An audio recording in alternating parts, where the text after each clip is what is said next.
அனைவருக்கும் வணக்கம்.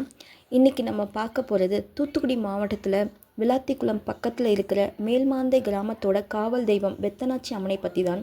சுமார் 700 ஆண்டுகளுக்கு முன்னாடி நடந்த ஒரு வரலாற்று சம்பவம் தான் இன்றைக்கி இவ்வளோ பெரிய ஆன்மீக தலமாக மாறியிருக்கு.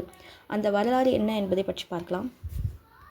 பல்லாயிரம் ஆண்டுகளுக்கு முன்னால் திருச்செந்தூர் அருகே உள்ள காணம் என்ற ஊரில் ஒரு முதிய தம்பதியினருக்கு வெகு நாட்களாக குழந்தை பேறு இல்லை.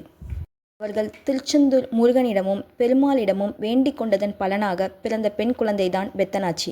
அவர் பிறப்பிலேயே தெய்வீக கலை கொண்டவராக இருந்தார். இந்த தம்பதியினர் தங்கள் ஆட்டு மந்தைகளுடன் மேய்ச்சலுக்காக இடம்பெயர்ந்து கொண்டிருந்தனர். அப்படி இடம்பெயர்ந்து வந்து குடியேறிய இடம்தான் மேல்மாந்தை. மாந்தை என்றால் ஆட்டு கொட்டாரம். பல மாந்தைகள் ஒன்றாக கூடிய இடம் என்பதால் இது மேல்மாந்தை என்று அழைக்கப்பட்டது. அம்மன் சிறு வயதிலேயே மாந்தையில் உள்ள ஆடுகளை பராமரிப்பதிலும் ஆன்மீகத்திலும் ஈடுபாடு கொண்டிருந்தார். அந்த காலகட்டத்தில் இப்பகுதியை வேலாயுதன் என்ற குறுநில மன்னன் ஆண்டு வந்தான். அவன் வீரமானவன்தான், ஆனால் பெண்களிடம் தவறாக நடக்கக்கூடிய குணம் கொண்டவன். ஒருமுறை பெத்தனாச்சி அம்மன் பருவமடைந்த பிறகு அவரை பார்த்த மன்னன் அவரின் அழகில் மயங்கி எப்படியாவது அவரை தன் அந்தப்புரத்திற்கு அழைத்து வர வீரர்களை அனுப்பினான். மன்னன் அழைப்பதே உனக்கு பெருமை என்று அவனது ஆட்கள் கட்டாயப்படுத்தினர். தன் குலத்தின் மானத்தையும் தன் கற்பையும் காக்க நினைத்த பெத்தனாச்சி அம்மன் மன்னனிடம் செல்வதை விட உயிரை விடுவதே மேல் என்று முடிவெடுத்தார். அவர் ஒரு குழி வெட்டி அதில் இறங்கி தன்னை தானே மாய்த்து கொண்டதாக ஒரு கதை உண்டு. மற்றொரு வரலாற்றின்படி அவர் ஈஸ்வரனை வேண்டி நெருப்பில் இறங்கி மறைந்ததாக கூறப்படுகிறது. அவர் மறையும் போது மன்னனின் வம்சம் அழியும், என் மக்கள் என்னை தொழுது வாழ்வார்கள் என்று சாபமிட்டு மறைந்தார்.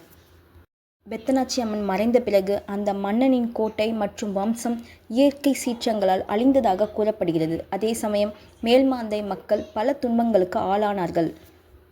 அப்போது காவல் தெய்வமான கருப்பசாமி அருள்வாக்கு மூலமாக உங்கள் குலவிளக்காக இருந்த பெண் இப்போது தெய்வமாகிவிட்டாள்.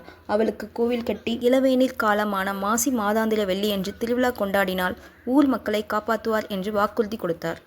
அதன்படியே பெத்தனாச்சி அம்மன் அந்த ஊரின் காவல் தெய்வமாகவும் பல ஆயிரம் குடும்பங்களின் குல தெய்வமாகவும் மாறினார்.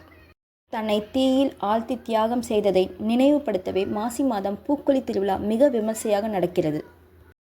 கற்புக்கும் தியாகத்துக்கும் இலக்கணமாக வாழ்ந்த ஒரு பெண் எப்படி இன்னைக்கு ஒரு ஊரையே காக்கிற தெய்வமாக மாறியிருக்காங்க அப்படிங்கிறது தான் மேல்மாந்தை பெத்தனாச்சி அம்மனோட வரலாறு. உங்களுக்கும் குலதெய்வம் பெத்தனாச்சி அம்மனாக இருந்தால், இல்லை நீங்கள் இந்த கோவிலுக்கு போயிருந்தால் உங்கள் அனுபவத்தை மறக்காமல் கமெண்டில் சொல்லுங்கள். அம்மனோட அருள் எல்லாருக்கும் கிடைக்கட்டும். நன்றி, வணக்கம்.